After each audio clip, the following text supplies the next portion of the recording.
चलो बेटा, शॉर्टकट की सीरीज में थोड़ा हम लोग आगे बढ़ते हैं। एक फंक्शन है दैट इज नोन एज बेटा गामा फंक्शन। हालांकि जब आप सीनियर लेवल में जाएंगे तब इसको ज्यादा पढ़ना होता है, बट फिर भी मैं थोड़ा सा बेटा यहाँ इसलिए बताना चाहता हूँ क्योंकि कहीं ना कहीं इसका इंटीग्रेशन में ना रोल आता है बेटा। एक क्वेश्चंस होते हैं जिसके इंटीग्रेशन में इसका रोल आता है। तो आपको बेटा थोड़ा बताना चाहता हूँ कि अगर कोई आपसे पूछे कि गामा, ये जो सिंबल होता है ना, ये सिंबल होता है गामा फंक्शन का बेटा, ठीक है। इस तरह का जो सिंबल होता है ये सिंबल होता है गामा फंक्शन का। और गामा n इक्वल्स टू लिखा जाता है e का पावर माइनस x का पावर n माइनस 1 dx। यहां बताना चाहते हैं कि गामा n को हम बेटा कहते हैं n माइनस 1 का फैक्टोरियल, ठीक है, ध्यान रखिएगा। गामा n को क्या कहते हैं? n माइनस 1 का फैक्टोरियल। जैसे जहां याद रखिएगा ये तब लगाइएगा जब ये नेचुरल नंबर में आ रहा हो। जैसे अगर कोई पूछे कि भाई साहब गामा 4 की वैल्यू क्या होगी, तो आप लिखेंगे 4 माइनस 1 का फैक्टोरियल। 4 माइनस 1 का फैक्टोरियल क्या हो जाएगा बेटा? फैक्टोरियल 3। एंड फैक्टोरियल 3 की वैल्यू आप जानते हैं कितनी होती है? 6। और इसमें कुछ और चीजें जो बेटा मैं बताना चाहता हूं, जैसे गामा हाफ की वैल्यू होती है रूट पाई, ठीक है।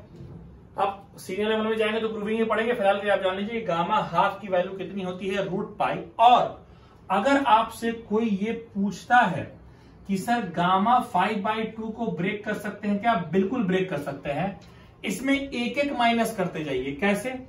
3/2 इंटू 1/2 इंटू गामा 1/2। और गामा 1/2 की वैल्यू बेटा रूट पाई होती है, पहले बता दिया है।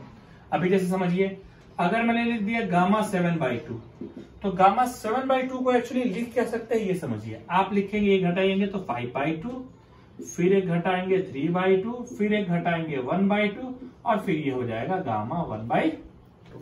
इस तरीके से बेटा इसका यूज आएगा। बाकी गामा 1/3 वगैरह में आपसे क्वेश्चन फिलहाल लेवल में नहीं आएंगे।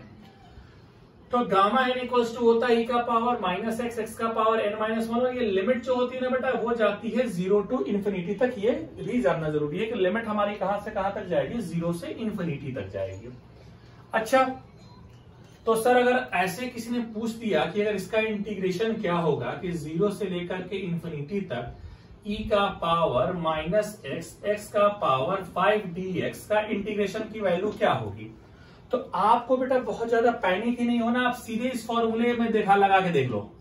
और अगर आप सीधे इस फॉर्मूले में लगा के देखोगे तो आप यहां देख पाओगे कि सर इसको तो हम लिख सकते हैं 0 से लेकर के इन्फिनिटी तक e का पावर माइनस x का पावर 6 माइनस 1 dx।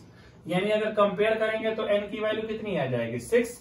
यानी ये हो जाएगा गामा 6, यानी कि 6 माइनस 1 का फैक्टोरियल, यानी फैक्टोरियल 5। और ये वैल्यू कितनी होगी बेटा? 1। ठीक, तो इस तरीके से और भी एक एग्जांपल मैं देना चाहता हूं बेटा। ये आपका आ जाएगा, देखिए एग्जांपल मैंने लिख दिया 0 से इन्फिनिटी e का पावर माइनस x का पावर हमने लिख दिया 3 dx। इसकी वैल्यू क्या होगी?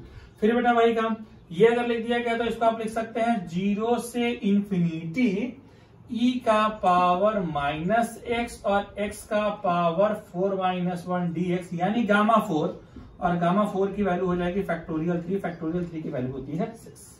ठीक है, तो ये तुम्हारा होता है। बट इस पर जो फॉर्मूला जानना है वो आपको बताना चाहता हूं। सबसे इंपॉर्टेंट बेटा फॉर्मूला है, ठीक है। ये जो है ये पूरा क्या है? एक भूमिका टाइप की बनी हुई है, ठीक है। अभी लेकिन इस पर जो आपको जानना है वो जानना है बेटा कि इसका कहां फॉर्मूला लगेगा इंटीग्रेशन में, ठीक है। तो अब उसको बेटा मैं अगले वीडियो में आपको बना करके दिखाता हूं।